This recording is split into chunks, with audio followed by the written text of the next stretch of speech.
It's very obvious that Snowbreak has shifted its design philosophy.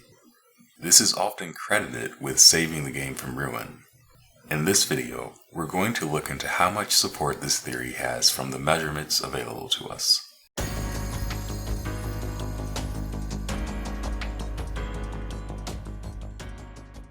You've probably seen revenue snapshots like these floating around the internet.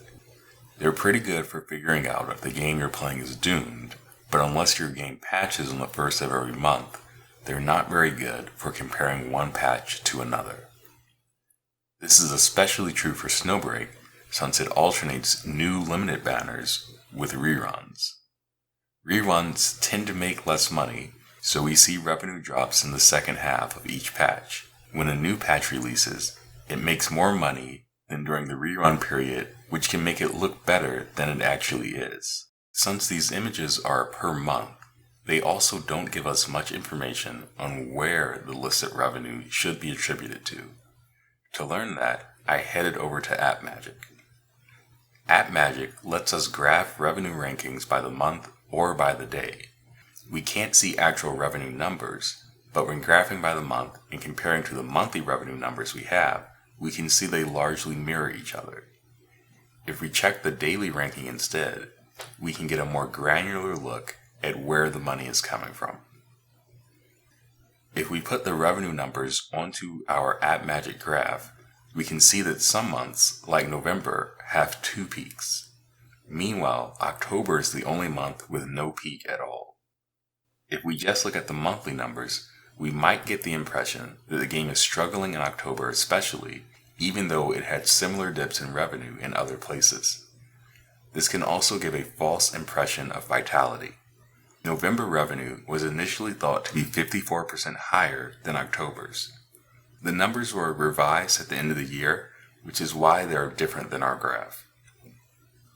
After those revisions, we see that November revenue was, in fact, 289% higher than October.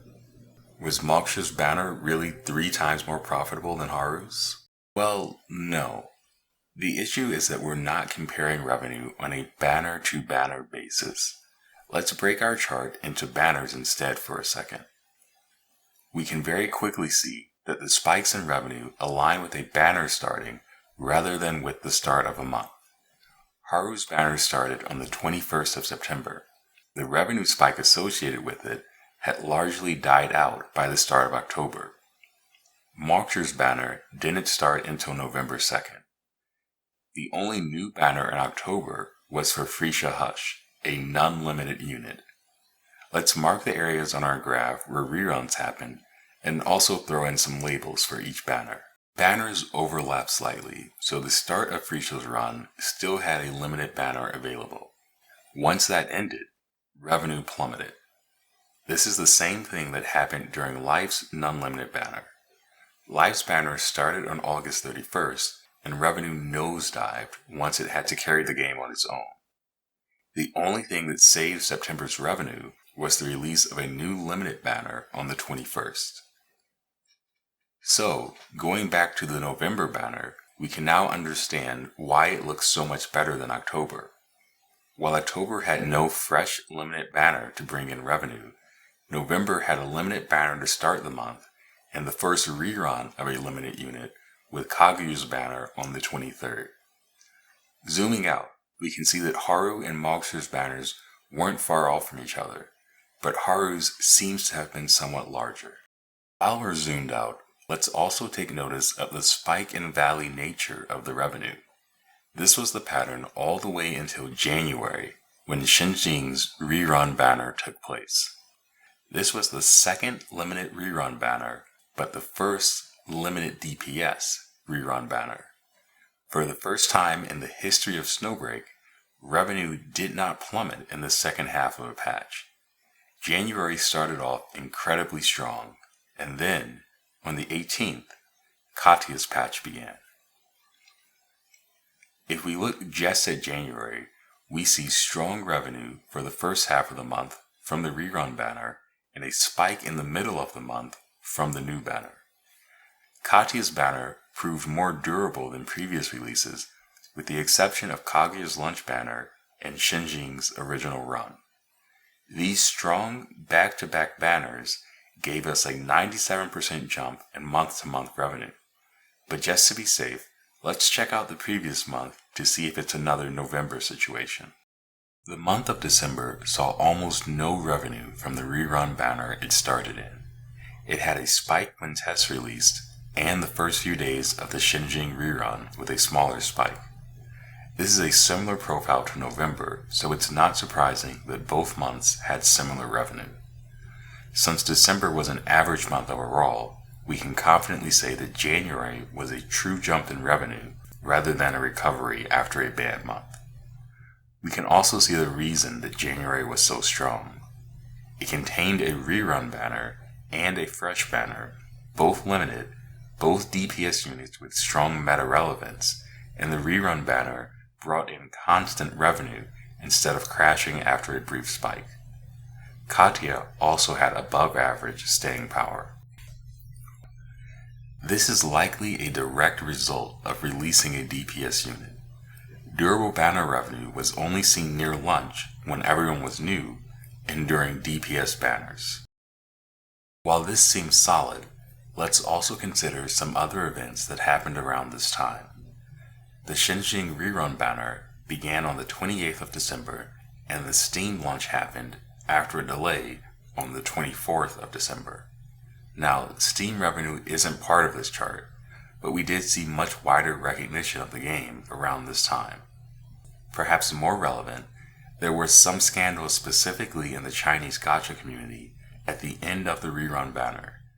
I won't go into the details as it's tough to get reliable information, but the threat of it spreading to Snowbreak prompted the devs to hold an impromptu live stream in the dead of the night where they essentially promised to shamelessly release as much fan service as possible.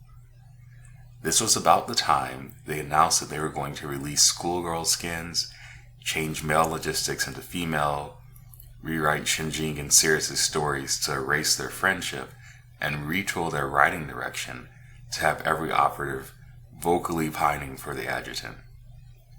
On a completely different note, they also released Snowbreak's first new permanent content since launch, Paradoxical Labyrinth.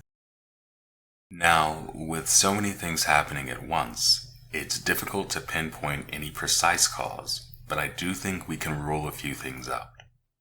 It probably wasn't the fan service, at least not alone. Snowbreak had an entire beach episode months before revenue picked up. It didn't break the bank whatsoever. Also, we saw the increase of revenue begin during a rerun of an old unit. The amount of fan service and amount of revenue just doesn't line up well. It definitely wasn't Steam. Global share of total revenue has actually fallen in the past month. Global is still growing, but China is outpacing it and Steam isn't doing anything there. The Labyrinth release may have had some effect, but it came after we started seeing stronger numbers and could only affect revenue indirectly as the game mode is not monetized. The most likely culprit is that players just prefer pulling for strong DPS limited characters. Since the game launched with only DPS 5-star characters, most of the limited banners have been supports. The DPS banners that we got at the start were not limited. Shinjing and Katya are the only two meta DPS characters that have received limited banners, and both have outperformed other initial banners and reruns. It also helps that they ran back-to-back in January. Snowbreak had strong starting revenue until they ran a non-limited banner. The long patch cycles with nothing new to pull meant players quit and revenue took a hit. However, Tessa's patch was shorter than normal, and it was followed by the two top DPS units, and they were followed by the only other limited DPS ever released.